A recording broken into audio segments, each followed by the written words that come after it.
사도행전 4장 2절 먼저 보고 17장 18절 이어서 보겠습니다. 사도행전 4장 2절 먼저 읽습니다. 시작. 그들이 백성을 가르친 것과 또 예수님을 통해 죽은 자들로부터의 부활을 선포한 것으로 인해 근심하여. 자, 4장 33절도 보십시오. 4장 33절 같이 읽습니다. 시작. 사도들이 큰 권능으로 주 예수님의 부활을 증언하며 큰 은혜가 모든 에게 임하니라. 자, 사도행전 17장 18절도 보십시오. 사도행전 17장 18절 같이 읽습니다. 시작. 그때 에피쿠르스 학파와 스토아 학파에 속한 어떤 철학자들이 그를 만나매 어떤 사람들은 이르되 이 말쟁이가 무슨 말을 하고자 하느냐 하고 다른 몇 사람들은 그가 이방신을 전하는 자로 보인다 하니 이는 바울이 그들에게 예수님과 부활을 선포하였기 때문이라. 이 사도행전에는 사도들의 설교가 소개됩니다. 전반부에는 바울이 세워지기 전에는 베드로의 설교가 주를 이루죠. 네, 바울이 이방인의 사도로 세워진 다음에는 바울의 설교가 이어지는데 오늘 여러분들이 본 것처럼 사도행전 4장에서의 베드로의 설교나 사도행전 17장에서의 바울의 설교에서 공통적으로 등장하는 게 뭐예요? 그들이 무엇을 증언하고 있어요? 예수님의 부활을 증언하고 있습니다. 그렇죠? 기독교 신앙에 있어서 예수님의 부활을 빼면 그건 안고 없는 찐빵과 같아요. 그래서 바울이 고린도전서 15장에서 부활을 의심하고 있는 고린도 교회 성도들에게 뭐라고 얘기합니까? 이제 그리스도께서 죽은 자들로부터 일어나셨다고 선포하였거늘 너희 가운데 어떤 자들은 어찌 죽은 자들이 부활이 없다고 말하느냐. 그러면서 그리스도께서 일어나지 아니하셨으면, 부활하지 아니하셨으면 우리가 선포하는 것이 헛것이요 너희의 믿음도 헛것이다. 그러면서 너희가 여전히 죄들 가운데 있게 될 것이고 그리스도 안에서 잠든 자들도 멸망하는 거다. 그러면서 부활을 강력하게 주장합니다. 그만큼 기독교 신앙에 있어서 예수님의 죽으심과 더불어 부활은 절대적으로 중요한 복음의 핵심 요체이기 때문에 그렇습니다. 사람이 살면서 확실히 아는 한 가지는 누구나 한 번은 죽는다는 거예요. 성경을 알든 알지 못하든 성경을 믿든 믿지 않든 누구나 태어나서 언젠가는 죽습니다. 세상에 죽음을 이기는 사람은 없어요. 죽음을 피한 사람도 없습니다. 자신이 영원히 살 것이라고 생각하거나 말할 수 있는 사람은 아무도 없습니다. 근데 오늘날 신천지 사람들이 자신들은 이제 안 죽을 거라고 주장을 합니다. 잘못된 교리에 속아서 그렇게 이야기하는 거죠. 늙고 병들고 죽는 것은 누구나 피할 수 없는 것입니다. 죽음을 극복한 이야기는 신화나 전설, 동화 같은 이야기들에 나오는 거예요. 모든 종교의 궁극적인 꿈이요 이상입니다. 하지만 삶과 죽음의 간격은 한 발짝이에요. 이것을 아는 사람은 지혜로운 사람입니다. 다윗은 사무엘상 20장 3절에서 이렇게 말했어요. 한번 열어보십시오. 사무엘상 20장 3절 구약성경 사무엘상 20장 3절. 자, 찾았으면 같이 읽습니다. 하반절부터 그러나 거기부터 같이 읽어보겠습니다. 하반절. 그러나 진실로 주께서 살아계심과 내 혼이 살아있음을 두고 맹세하노니 나와 죽음 사이에는 단 한 걸음만 있느니라. 살았다는 것과 죽었다는 것 사이에 한 걸음밖에 없다는 거죠. 여러분 이번에 물난리가 났을 때 두 사람이 열린 맨홀로 빨려 들어가서 죽는 사건이 있었죠. 기가 막힌 거죠. 그냥 쓸려 내려간 것도 아니고 하필이면 그 순간에 물이 차오르니까 그 물의 압력으로 맨홀 뚜껑이 열리고 거길로 빨려 들어가서 죽게 돼요. 살아있다는 것과 죽었다는 것 사이에 다윗의 말에 의하면 그 간격이 한 걸음뿐이다. 만약 그 사람들이 한 걸음만 그 맨홀 뚜껑 옆으로 갔었다면 어떻게 됐을까? 안 죽었겠죠. 그렇죠? 우리는 늘 죽음을 직면하면서 살아갑니다. 그러나 영원히 시작되는데 걸리는 시간은 한순간이에요. 이 세상에서 너무 바빠서 자기 장례식에 가지 못하는 사람은 없어요. 너무 바빠서 죽을 시간이 없는 사람도 없어요. 죽음은 나이와 건강을 고려하지 않습니다. 사람은 어떤 경우에도 죽을 수 있어요. 건강할 때든 병들어 있을 때든 나이가 들었든 젊든 상관없이 죽습니다. 우리는 잠시 하나님께서 빌려준 시간 속에 살아갈 뿐이에요. 이 세상에 죽음보다 더 강한 권세를 가진 것은 없습니다. 우리는 날마다 사람들이 죽어가는 이야기를 보고 듣고 있습니다. 이번 홍수에도 많은 사람들이 죽었죠? 아무도 죽음을 피할 수 없어요. 죽음은 바로 죄의 싹지기 때문입니다. 로마서 6장 23절 죄의 싹은 사망이요. 한번 죽는 것은 사람들에게 정해놓으신 하나님의 법이기 때문에 죽음을 피할 수가 없는 거예요. 죽음에 대한 이런 이야기가 있습니다. 어떤 사람이 죽음과 언약을 맺었습니다. 그 언약은 다름 아닌 죽음이 부지부식간에 모르게 찾아와서는 안 된다는 거예요. 죽음이 올 때는 반드시 미리 알려주도록 언약을 했습니다. 수년 전에 알려주고 마지막 죽기 전 바로 앞에 알려주기로 했습니다. 근데 어느 노인이 갑자기 쓰러지면서 이렇게 말했습니다. 왜 당신은 약속을 지키지 않는 거예요? 이제 죽음한테 이야기하는 거예요. 당신은 분명히 미리 말하지 않고는 오지 않겠다고 약속을 했지 않소? 당신은 사전에 나에게 아무런 경고도 주지 않았소? 그러니까 죽음이 그 사람에게 그렇지 않소? 이렇게 대답했습니다. 모든 사람들에게 나는 흰머리가 바로 경고였소. 모든 사람들의 빠지는 이가 바로 경고였소. 눈이 침침해지는 것도 경고였어. 육신의 힘이 쇠하여지고 정욕이 감퇴되는 것도 경고였어. 모든 것이 경고였어. 나는 수차례 찾아올 것을 경고해 드렸소이다. 이렇게 죽음이 대답했다는 재미난 이야기가 있어요. 죽음은 지체하지 않습니다. 실수로 어떤 사람을 뛰어넘는 법도 없습니다. 어느 민족, 어느 시대에 살던 사람들은 죽음에 대한 냉철한 현실을 인정하지 않을 수가 없었어요. 어느 시대에 살던 사람도, 어느 대륙에서 살던 어떤 민족도 이 현실을 인정하지 않을 수가 없었어요. 왜? 매일같이 보고 있는 사실이기 때문에. 어느 종교를 믿든 죽음을 부정하거나 이길 수 없었습니다. 그런데 여기서 죽음을 이기지 못하는 종교는 참 종교가 아니라는 거죠. 죽음을 이길 수 없는 종교의 기원은 모두 죽을 수밖에 없는 인간으로부터 나온 거예요. 죽음에 대한 공포, 죽음에 대한 아쉬움 때문에 인간이 만들어낸 것들이 종교입니다. 기독교 신앙은 인간이 만들어낸 것이 아니라 하나님께로부터, 하늘로부터 온 계시예요. 오직 그래서 성경에만 죽음을 이긴 한 사람의 이야기가 나옵니다. 성경은 이것을 부활이라고 부르는 거예요. 주님은 죽은 나사로의 누이 마르다에게 이런 말씀을 하셨습니다. 나는 부활이요 생명이니 나를 믿는 자는 죽어도 살겠고 누구든지 살아서 나를 믿는 자는 결코 죽지 아니하리라. 이것을 내가 믿느냐? 주님은 죽은 지 나흘이나 지난 나사로를 무덤에서 불러내셨을 뿐만 아니라 자신이 친히 죽음에서 일어나심으로 죽음을 정복한 첫사람이 되셨습니다. 예수 그리스도는 죽음의 권능을 이기는 힘을 가지고 계셨습니다.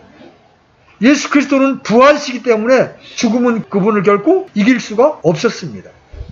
여기에 우리의 소망이 있고 우리의 믿음의 근거가 있는 거예요. 예수 그리스도께서 부활하셨다는 사실이야말로 하나님의 권능을 가장 잘 드러낸 사건입니다.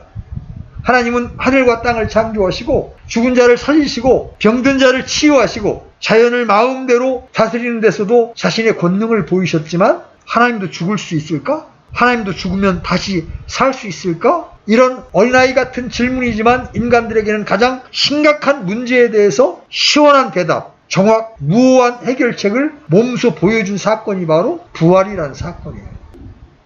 하나님은 영이시기 때문에 죽을래야 죽을 수 없는 분이시지만 스스로 인간의 육체를 입고 사람의 모양으로 오시고 완전한 사람이 되셨습니다. 마리아에게서 인성을 취하신 거예요. 하나님은 생명 자체시지만 사람들과 같이 사셨고 육신의 연약함을 다 체험하시고 죽음을 맛보셨습니다. 우리 히브리서 2장 9절 한번 열어봅니다. 히브리서 2장 9절. 같이 읽습니다. 시작. 다만 예수님을 보노라 그분께서 죽음의 고난을 당하시려고 천사들보다 조금 낮게 되셨다가 영광과 존귀로 관을 쓰신 것은 하나님의 은혜로 말미암아 모든 사람을 위하여 죽음을 맛보려 하심이라. 하나님이신 분이 인간의 육체를 입으신 것은 무엇 때문에? 우리를 위하여 죽음을 맛보시려고. 자, 보세요. 하나님은 자신의 죽음을 통해 헤아릴 수 없는 많은 일을 하셨지만 오늘 간단하게 히브리서 기자가 말하는 세 가지를 한번 요약해 볼 겁니다. 히브리서 기자는 십자가의 죽음의 의의를 다음과 같은 세 가지로 요약을 합니다. 부활을 말하기 전에 먼저 예수님이 왜 죽으셨는가? 첫째, 죽음의 권능을 가진 자 마귀를 멸하시기 위해서였습니다. 여러분 히브리서 폈으면 2장 14절로 가보세요. 같이 읽습니다. 시작. 그런즉 자녀들은 살과 피에 참여한 자들이므로 그분도 마찬가지로 같은 것의 일부를 취하셨으니 이것은 그분께서 죽음을 통해 죽음의 권능을 가진 자 곧 마귀를 멸하시고, 예수 그리스도는 생명의 권능을 지니신 분이고 죽은 자를 일으키시는 부활의 권능을 소유하신 분인데 반해 마귀는 죽음의 권능을 가지고 있습니다. 주님은 십자가의 죽음을 통해서 하신 일이 있는데 바로 그것이 뭐예요? 마귀의 일들을 멸하는 거예요. 자신의 죽음을 통해서 죽음을 이기신 겁니다. 정복하신 겁니다. 두 번째로 그분이 죽음을 통해서 어떤 일을 해놓으셨냐면 죽음의 매인 자들을 건져내셨습니다. 히브리서 2장 15절 바로 밑으로 내려가 보십시오. 2장 15절 같이 읽습니다. 시작. 또 죽음을 두려워하여 평생토록 속박에 얽매인 자들을 건져내려 하심이라. 자, 예수 그리스도께서는 자신의 죽음을 통해 죽음을 두려워하고 평생토록 죽음이란 속박에 매인 자들을 건져내셨습니다. 사람들에게 어릴 때부터 가장 효과적이고도 무서운 말이 뭐예요? 너 죽어. 죽여버린다. 아무리 태어난 척 용감한 척 해도 막상 죽음 앞에서는 두렵지 않은 사람이 없습니다. 죽고 싶어 하는 사람도 강도가 칼을 목에다 딱 들이대면 두려워하는 겁니다. 왜? 우리는 죽음에 얽매여 있는 자들이에요. 예수님이 육체를 입고 오셔서 죽음을 맛보신 것은 바로 죽음에 매인 사람들을 건져내기 위해서다. 세 번째, 주님의 죽음은 범죄들을 대속하고 영원한 상속의 약속을 주시는 거예요. 자, 히브리서 9장 15절로 가보시죠. 히브리서 9장 15절.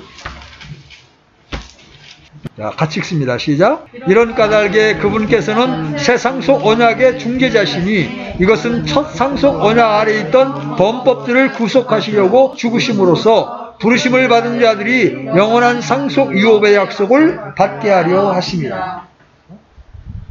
우리의 범법들을 구속하시고 상속 언약을 주시려 죽으셨다. 주님의 죽음은 죄인들의 죽음과 전혀 다른 거예요. 그분은 죄가 없는 분이셨습니다.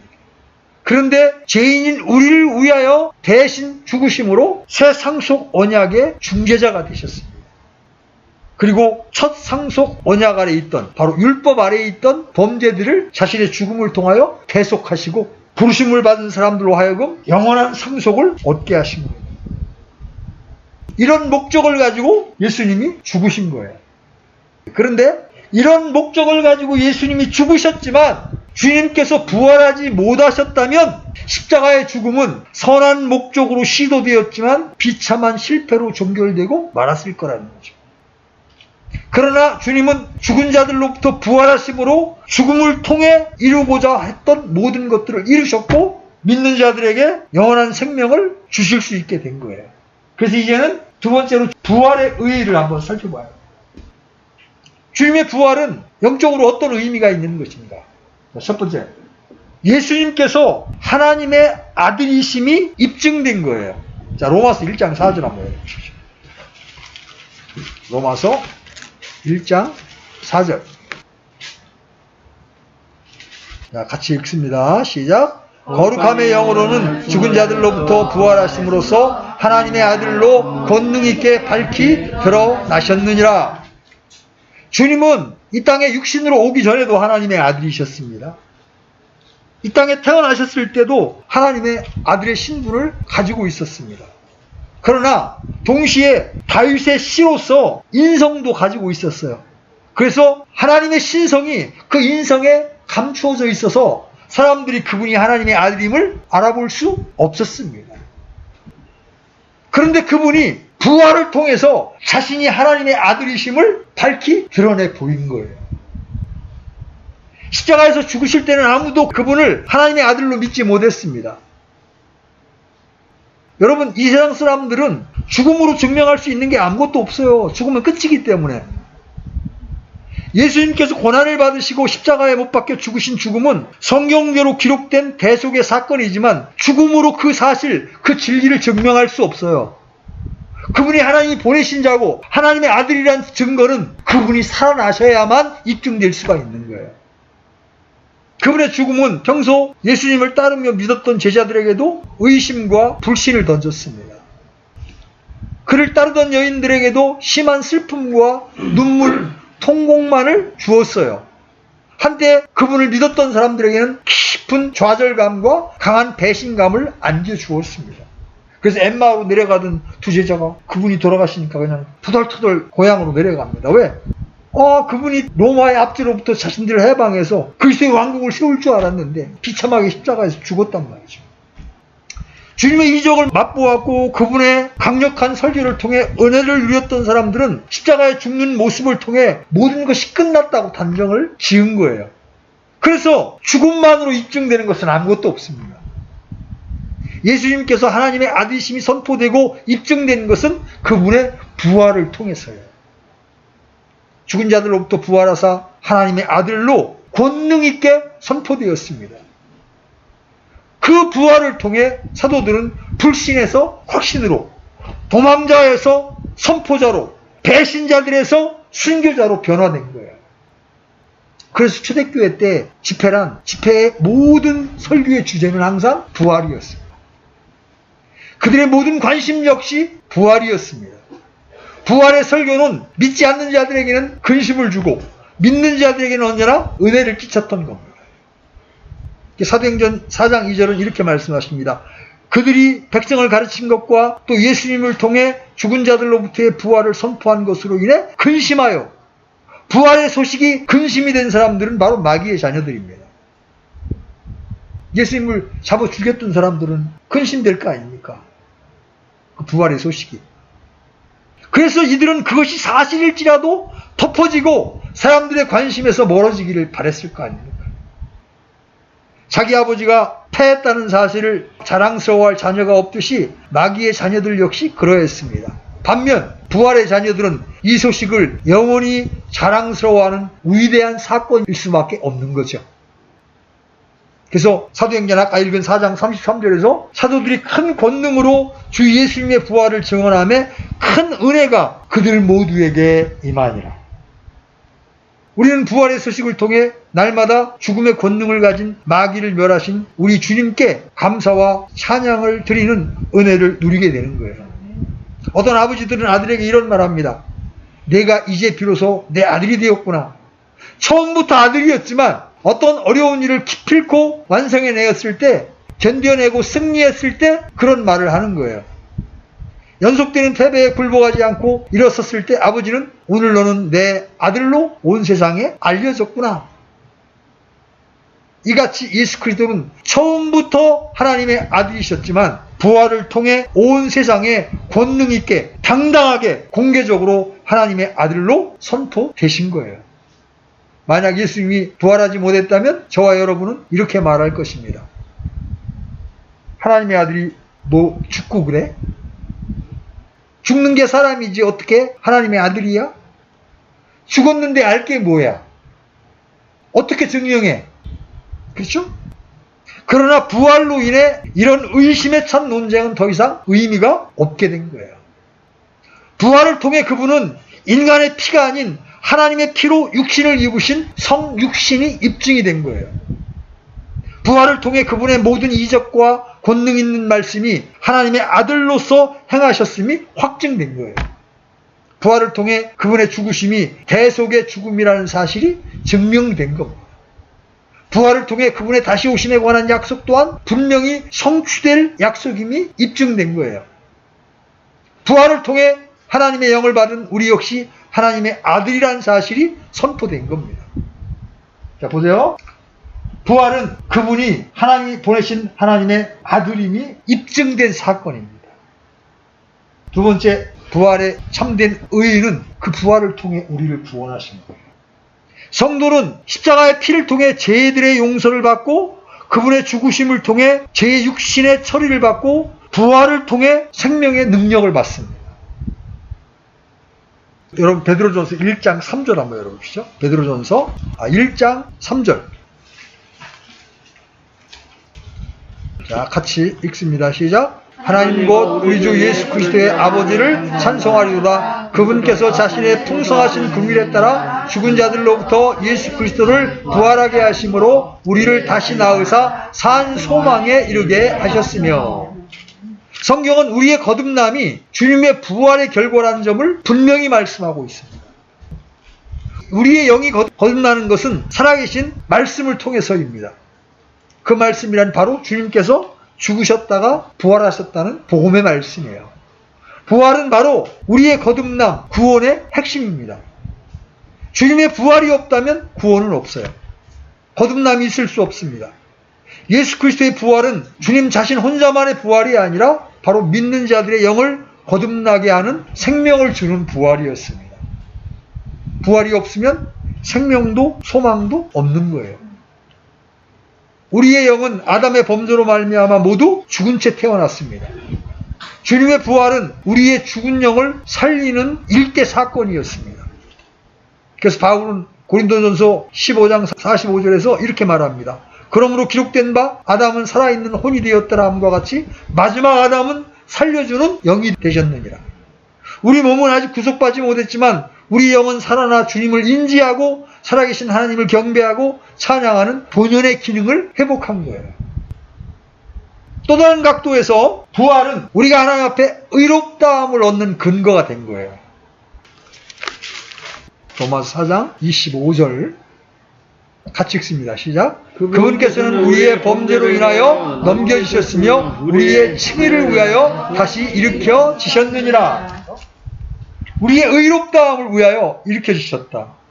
우리의 구원, 우리의 의롭다함, 이것이 전부 주님의 부활로 가능한 것이다. 그러니까 주님이 부활하지 않으셨다면, 그래서 우리가 주님의 부활의 능력을 소유하지 못했다면 우리는 하나님 앞에 의롭다함을 얻을 수가 없는 거예요.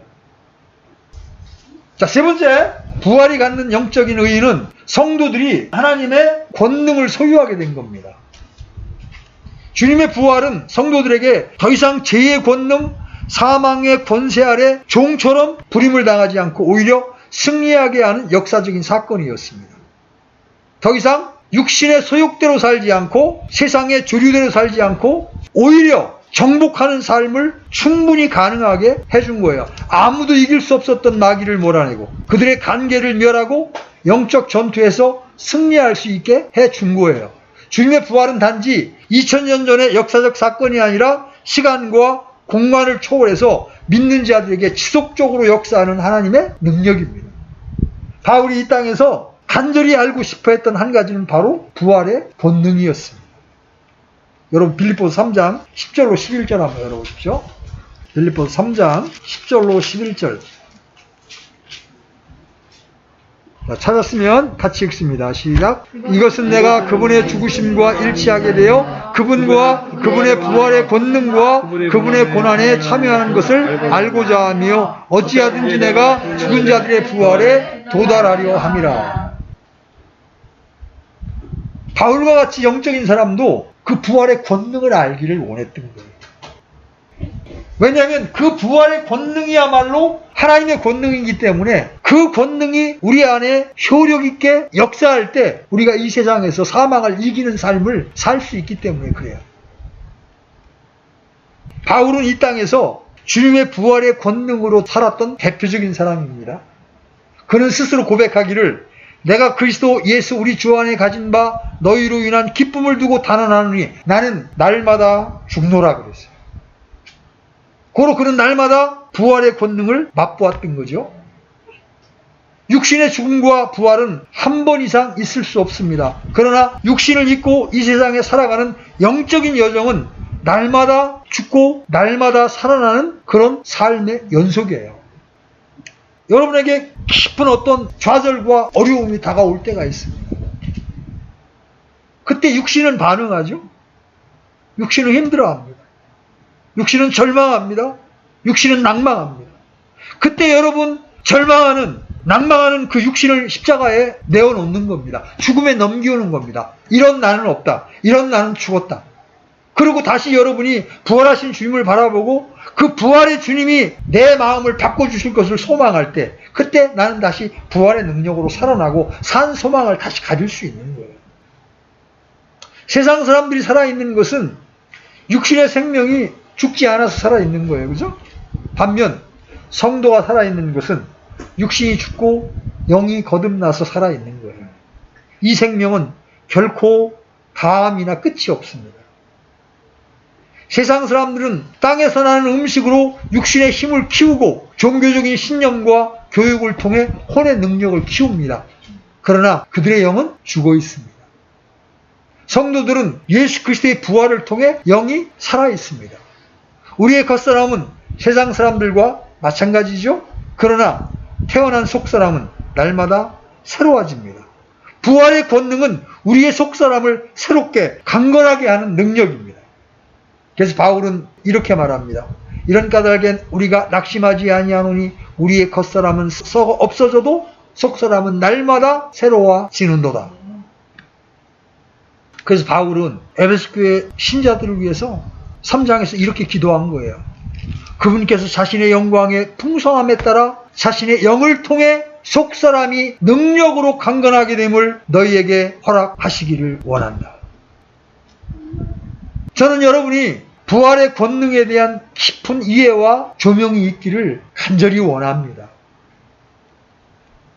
우리가 영적인 진리에 대한 무지의 상태에 있게 되면 우리를 암흑 속에 가두어둡니다. 무지는 동시에 권리를 향유하지 못하게 합니다.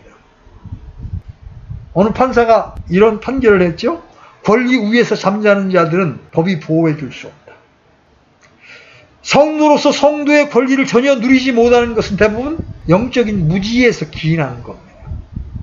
예수 그리스도의 부활이 현재 우리 자신에게 미치는 영향이나 그 부활을 통해서 성도가 누릴 수 있는 영적 권능에 대해서 너무나 무지한 탓에 이름만 그리스도인일 뿐 아무런 영향력도 끼치지 못하고 아무런 은혜도 누리지 못하는 거예요.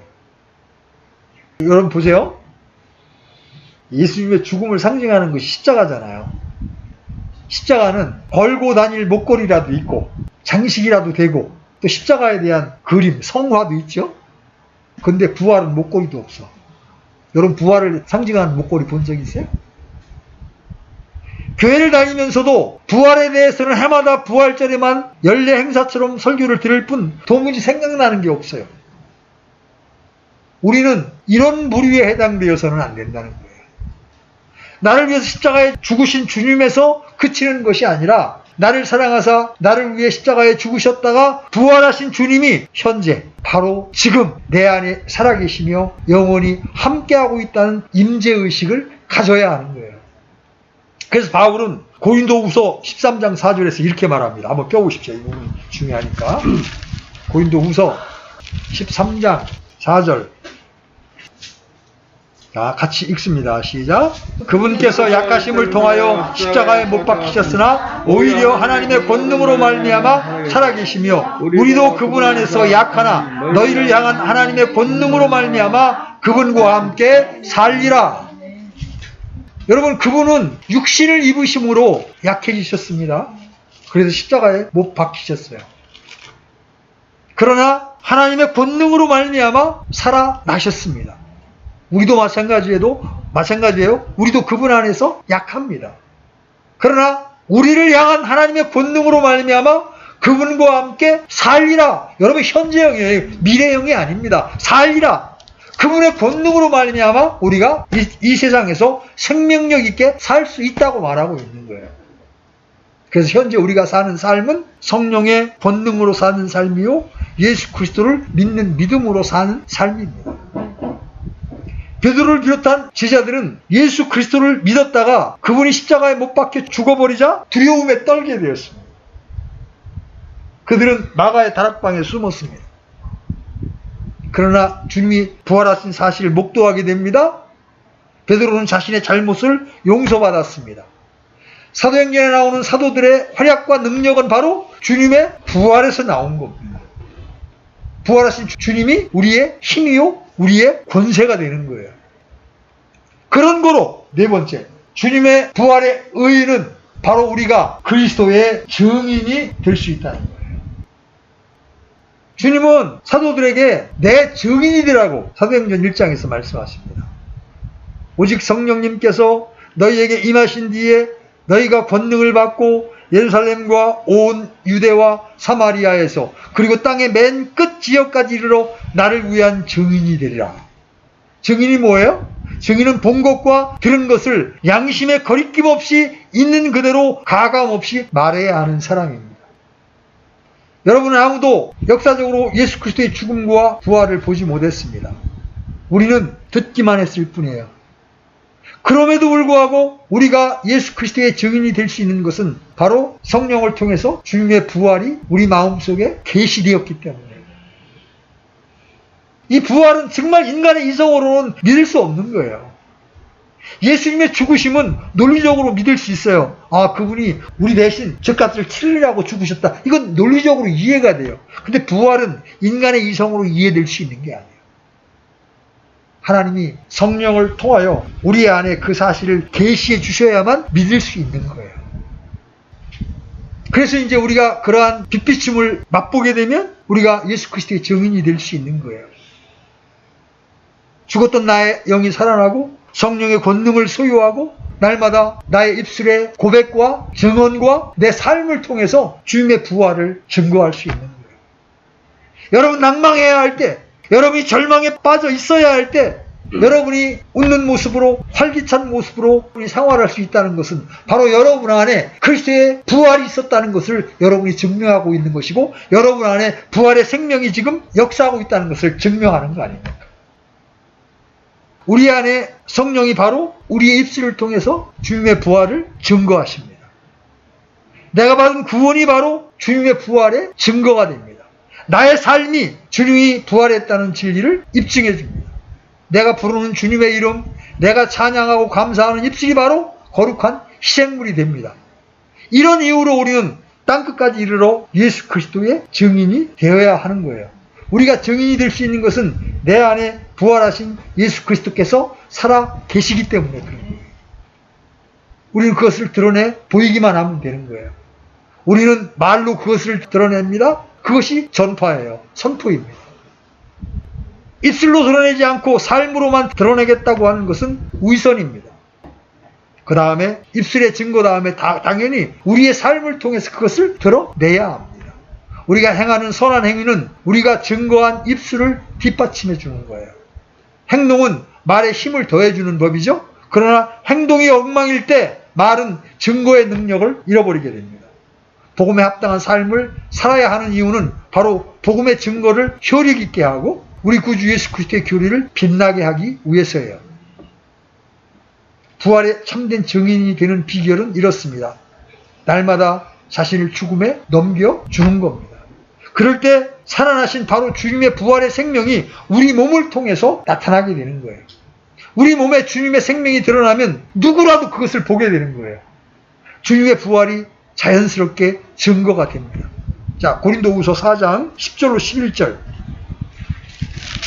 고린도후서 4장 10절로 11절. 자, 찾으셨으면 같이 읽습니다. 시작. 우리가 항상 주 예수님의 죽으심을 몸에 짊어짐은 예수님의 생명 또한 우리 몸에 나타나게 하려 함이라. 살아있는 우리가 예수님으로 인하여 항상 죽음에 넘겨짐은 예수님의 생명 또한 우리의 죽을 육체 안에 나타나게 하려 함이라. 여러분, 죽음 없이 부활이 없는 것처럼 우리가 우리의 육신을 죽음에 넘기우지 않고는 우리 안에서 주님의 부활의 생명이 나타날 수가 없습니다. 이것이 바로 부활의 증인이 되는 비결입니다.